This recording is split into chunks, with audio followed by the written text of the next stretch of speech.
When Cornell Mercer boarded the 640 out of Atlanta on the morning of March 3rd, the first person to speak to him told him he was in the wrong place. The cabin smelled like coffee and cold cleaning solution, blue light over the seats, the low hiss of the air system. Outside the small windows, the sky was still that bruised gray it gets before the sun decides whether to bother. He was a wide man, in a gray hoodie and sweatpants, old sneakers, no jewelry, no watch. A scuffed duffel in one hand, a worn leather book in the other. He looked like a man who had slept in an airport. 4 championships, a jacket in the Hall of Fame, a net worth past $700 million, one of the most recognized men in the country. The flight attendant at the front of the cabin looked at the hoodie first, then the sneakers. Then she looked at his seat number, and then back at him, and something in her face closed like a door. Her name tag read, Hale. "Sir." She said it quietly, but in a way meant to carry. "Can I see that boarding pass again? This is the first-class cabin." A pause she let sit too long. First class is for real passengers, paying passengers. Not everybody who wanders up front belongs up front. A man across the aisle pretended to look at his phone, and Cornell Mercer said absolutely nothing. He handed her the pass. He sat down in 2A. He set the leather book on the tray table in front of him, both hands flat on top of it, the way a man rests his hands on something he would not let you take. The book was the first thing. It was a pilot's logbook, old, the leather gone soft and dark at the corners from 40 years of being held. On the cover, pressed into the hide in faded gold, were 2 words, O. Mercer. When Margot Hale reached over to move it so she could check the seatbelt, he laid one finger on it, did not grip it, just touched it. She moved her hand away. That was the first thing he did. He noticed the rest. He noticed the cockpit door at the front of the cabin, and when it stood open for a moment during boarding, he looked at it a half-second too long. Not the way a passenger looks. The way a man looks at a room he has imagined his entire life through somebody else's eyes. He had a keychain clipped to the duffel strap. A tiny die-cast airplane, the kind they stopped making in the 60s. The paint worn down to bare metal where a thumb had rubbed it for decades. And when the youngest flight attendant came down the aisle, a girl who could not have been 26, he asked her one quiet question. He asked if Meridian still flew the old 400 route out west, the one from the early days. She blinked. She said she didn't know there was an old 400 route. He just nodded, like he had expected that, and looked out the window. Tucked inside the front cover of the logbook, an edge of it showing, was a yellowed envelope, old enough to have gone brittle. The return address, in a typeface nobody had used in 50 years, read, Meridian Airways, Office of Flight Operations, 1966. He noticed everything. He said nothing. He folded his big hands on top of his brother's logbook and waited for a plane to take off. Now, here is the part that nobody in that cabin understood yet. The man in the gray hoodie had not stumbled into the wrong seat. He had a reason to be on that exact plane, on that exact morning, flying that exact airline. He had been carrying that reason for a very long time, 58 years, if you counted from the day a letter arrived at a house in Atlanta and broke his brother's heart. What Margot Hale had no idea about was one single fact. A fact that had become official at 6 o'clock that morning, 40 minutes before she ever spoke to him. A fact that meant the question of who belonged in first class was, that day, entirely hers to lose. And trust me, you are not going to see this coming.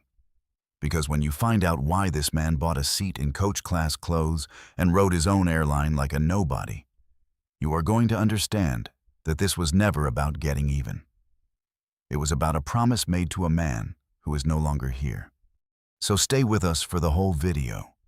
Because the secret in that logbook is not about Cornell Mercer at all. It is about his brother. And his brother never got to sit where Cornell was sitting. He was told, in his own way, on his own morning, that first class was for real people too. Cornell Mercer was born in 1971 in a small house in southwest Atlanta, the youngest of two boys, in a family that did not have much but had each other and counted that as plenty. Their parents both worked and both were often gone. And so the person who raised Cornell, who walked him to school, who taught him to tie his shoes and stand up straight and look a man in the eye, was his older brother, Otis, 11 years older, half father, half hero. Otis Mercer loved exactly one thing in this world more than his little brother, and that was airplanes. He had loved them since he was a boy, lying in the grass at the end of the airfield. Watching the bellies of the planes pass over so low, he swore he could touch them. He could name every aircraft by the sound of its engines alone. He filled notebooks with them, and when he was old enough, he did the thing the men in his family did not do. He went and made himself useful around airplanes. He joined the Air Force and became an aircraft mechanic, and he was, by every account, one of the best anyone had ever seen. He could find a fault by feel. Pilots asked for him by name. But Otis did not want to fix the planes. Otis wanted to fly them. So in the winter of 1966, Otis Mercer filled out an application to one of the new commercial airlines that was hiring pilots out of Atlanta, Meridian Airways. He had the hours, he had the mechanical knowledge cold, he had 2 commendations and a letter from a colonel. He mailed it in, and for 3 weeks he was the happiest his little brother had ever seen him. The letter came back in an envelope with the Meridian crest in the corner. Cornell was not yet born, but he heard this story his whole childhood, told the same way every time. Otis opened it standing at the kitchen table. He read it once, he read it again, and then he folded it very carefully along its original creases and put it in his pocket and did not speak for the rest of the day. It was a form letter. It thanked him for his interest. It said the airline had elected to pursue other candidates whose backgrounds were a better fit for the cockpit. Everyone knew what that meant. Everyone always knew what that meant. Otis never applied again. The door had been shut, and in those years it stayed shut. And a man could break his hands on it, or he could decide not to. But here is the part that made Cornell who he is. Otis did not get bitter. Otis got a logbook, a standard pilot's logbook, the kind a working captain fills out after every flight. And every single week, for the next 40 years, Otis Mercer sat at that same kitchen table and logged a flight he was never allowed to fly. He picked a route. He noted the weather, the altitude, the fuel, the cruise time. He wrote, in the captain's line, in his own neat hand, O. Mercer. Hundreds of flights, 1,000. A whole career in the air that existed nowhere but on paper, flown by a man who was never given the seat. He flew them all anyway. And every so often, when young Cornell came to him angry, too tall, too poor, too dark for a world that kept telling him so, Otis would put down his pencil and say the same thing. Little brother, the world is going to keep trying to make you small so it can feel big. Don't you ever help it. And any door you get the key to in this life, you hold it open behind you. You hear me? You hold it open. Cornell grew 13 inches in 3 years. The rest you know. 4 rings, a Hall of Fame jacket, $700 million. The boy who was too poor became a man who could buy almost anything he could point at. Otis lived long enough to see 2 of the rings. He passed in his sleep at 74, in a chair by the window where he could watch the planes, the logbook open on his lap to a flight he had filed that morning. Atlanta to San Francisco, smooth air. Captain, O. Mercer. Cornell kept the logbook. He kept the keychain. He kept the 1966 letter, still folded along its original creases. And he started quietly buying a company. Margot Hale was not a monster. She would have been horrified to be called one, and most days she would have had the right to be. She was 53 years old, and she had been a flight attendant for 31 of them, the last 14 as a senior purser on the premium cabins. She had been good at it once, genuinely good, back when the job still felt like something. She remembered when crews were a family and the company knew your name. That company was gone. It had been gone for years, swallowed and resold and squeezed. And every quarter the new people upstairs found a fresh way to take something. They had frozen senior pensions. They had floated, more than once, the idea that older crews were a cost the airline could no longer carry. Margot had spent the last 3 years certain that any month could be the month they finally pushed her out the door with nothing. And 18 months ago, her husband had a stroke. He could not work. He could barely dress himself some mornings. The whole weight of the house, the mortgage, the medicine, all of it sat on a job that the people upstairs kept telling her, in 100 quiet ways, did not need someone her age anymore. So she held on to the one thing they had not taken yet.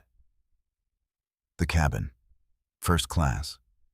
The 40 square feet at the front of the plane where she was still in charge, where she still got to decide who belonged. It was the last room in her life where she had any power at all. And she policed it the way frightened people guard the last thing they have left. She had gone to bed the night before, staring at the ceiling fan, doing the math broke people do, the math that never comes out. She had clocked in that morning, already certain the world was coming to take the rest. So when a big man in a hoodie that had seen better years sat down in her first-class cabin looking like he had no business being there, something in her that was usually decent simply gave out. She did not see a person. She saw one more thing about to be taken from a space she was supposed to protect. She said the words before she had decided to.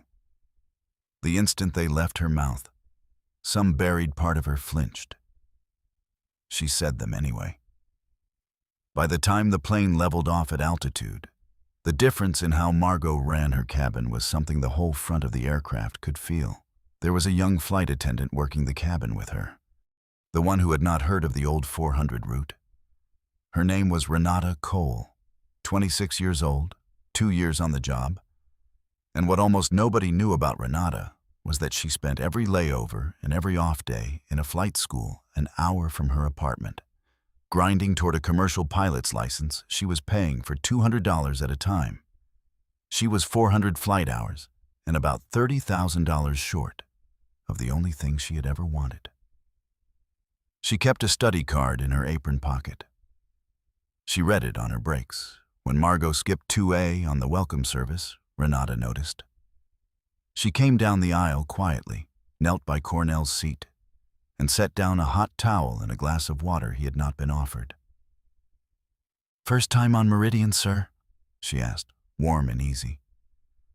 He looked at her, and at the apron pocket where the corner of the study card showed, and something moved across his face that was almost grief. "My brother's airline," he said softly. She didn't understand it. She smiled anyway and told him to wave her down if he needed a thing. Margot saw it from the galley. She pulled Renata back by the elbow when she returned. "Don't waste service on non-revs and upgrades," she said. "I'll tell you who gets the towels up here." Across the aisle in 2C sat an older woman, 80 if she was a day, in a church-going coat, flying out to her granddaughter's medical school graduation.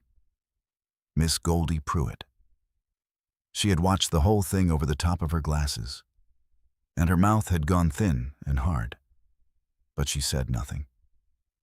Not yet. For a moment, it looked like the flight would simply pass. Renata covered 2A quietly. The seatbelt sign went off, the drink cart came through, and Margot was all sugar to the businessmen in the first row. But the morning was not finished. And neither was the man in 2A. It started, the way these things do, with someone who couldn't stay quiet. A teenage boy in the second row had been sneaking looks at 2A for 20 minutes. And finally he leaned across his father and said it too loud. "Dad, Dad, that's Big Sky Mercer." The cabin did not go quiet all at once. It went quiet in pieces. A magazine stopped turning. A man in 1C set down his coffee without drinking it. The businessmen in the front row twisted around in their seats. The teenage boy was already holding up his phone with a stat line on the screen. And the man beside him went pale. Margot was at the galley curtain when she felt the temperature of her own cabin change. She turned, and her eyes went to 2A, and to the worn hoodie, and to the sneakers, and then to the face she had refused to look at when he boarded. And now that she was finally looking, she saw it. Something moved behind her eyes that was not quite fear and not quite shame, but lived in the cramped space between them. The cockpit door opened, and the captain himself, a man named Reyes, stepped halfway out, having heard the change in the cabin through the door. He looked at 2A, his mouth opened. "But before you hear what Cornell Mercer said," and he did speak, and it was nothing anyone braced for, "you need to understand what was sitting on that tray table. You need to know what those 2 gold letters meant, and what was folded inside that brittle envelope, and why a billionaire would dress like a man with nothing to ride a 640 out of Atlanta." Because what happened next was not a famous man getting his apology. It was a 58-year-old letter, finally getting an answer. Nobody moved. Nobody spoke. The whole front of that aircraft held its breath at 31,000 feet. Cornell did not stand. He did not raise his voice. He did the smallest possible thing. He opened the leather logbook to the front cover, slid out the brittle envelope, and laid it on the tray table where the light could find it. The Meridian crest. The year. 1966. Then he took out his phone, and he made one short call, and the people closest could hear his half of it. "Reyes is the captain. Good man, by his record. Leave him.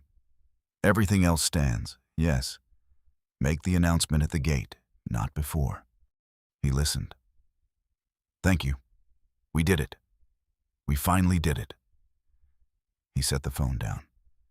And the businessman in 1C, who had been reading something on his own phone, said out loud, to no one, in a voice gone strange, "The Meridian sale closed this morning, 6 a.m. There's a new owner. Private." Cornell Mercer finally looked up. He did not look at Margot with anger. He looked at her the way you look at someone you understand too well. And that was worse than anger. And she knew it. "You asked if I was a real passenger," he said quietly. "I closed on this airline at 6 o'clock this morning. I own the seat you're standing in. I own this airplane. I own the gate it's going to pull up to." He let it sit. "And I am not going to fire you. I want you to hear that before your hands stop shaking. Nobody's losing a job today because of one bad morning. I've had a few of those myself." Margot Hale put a hand against the seat back to stay upright. He turned to Renata, who was frozen near the galley with a towel in her hand. "You served a man you thought had nothing," he said. "And you've got a study card in your apron you read on your breaks."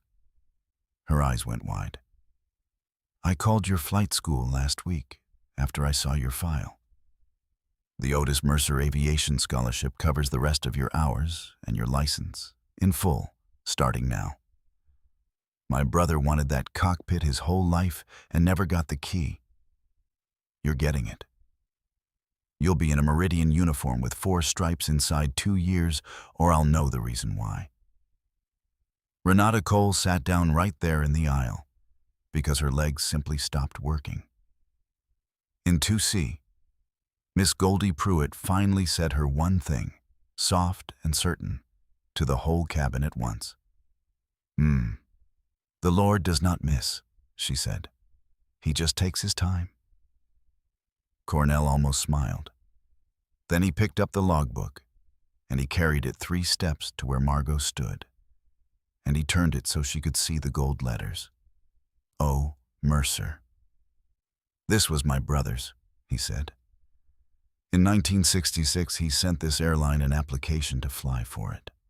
He had the hours and the hands and the heart. And they sent him a form letter that said he wasn't the right kind of person for the cockpit. He never applied again.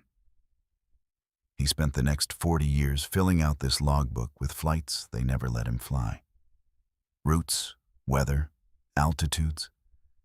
His own name in the captain's line, week after week, for a career that only ever existed on paper."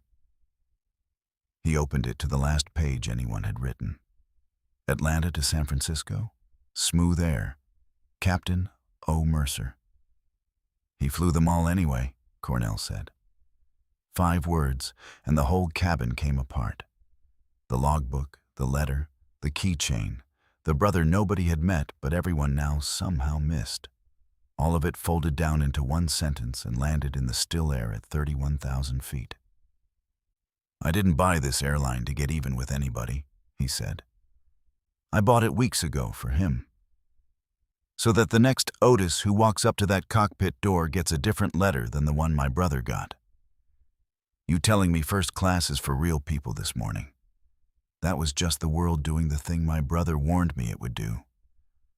Making somebody small so it could feel big."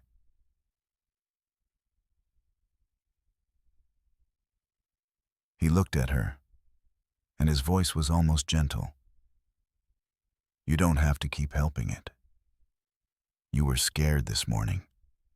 I know what that math looks like at 2A. M. Go home tonight and stop being afraid of the people upstairs. I'm the people upstairs now." He set a card on her tray, a direct line. "There's a role opening to lead crew culture across the whole fleet. 31 years up here. Somebody who knows what this job used to feel like before they squeezed it dry. That could be you. But that's tomorrow. Today, just sit down and breathe." So, here's where everyone on that 640 ended up. A young woman who served a stranger she thought had nothing was handed the cockpit her boss had told her not to dream about. A frightened purser, one bad morning from becoming someone she would have hated, was offered her dignity back instead of the firing she expected. An 80-year-old woman in a church coat got to say the only sentence she'd been holding all flight. And a man worth $700 million rode his own airplane dressed as a nobody in his brother's shadow, just to find out who deserved his grace before anyone knew he had a single thing to give. Cornell Mercer never made Margot apologize, because his brother had taught him that you do not measure a man by what he does to the people who wronged him. You measure him by which doors he holds open once he finally gets the key. The world is going to keep trying to make you small, so it can feel big. Don't you ever help it. And any door you get the key to in this life, you hold it open behind you. You hold it open. Otis Mercer said it at a kitchen table for 40 years to a little brother who was listening. And that little brother grew up and bought the door and the lock and the whole building it was set in, just so he could prop it open for good. Otis never got to fly first class. His brother bought the airline so the next one would. So before you go, do this for me. Drop a comment and tell us where in the world you're watching from. And tell us about a door someone held open for you when they didn't have to. We read every single one. If this one got you, hit that like button, not for me, but for every Otis who ever flew a whole career on paper because the world wouldn't give him the seat. Subscribe and pull up a chair in this family, because we tell these stories every week, and there's a place here for you. And the next one is already loaded up right there on your screen. We will see you there.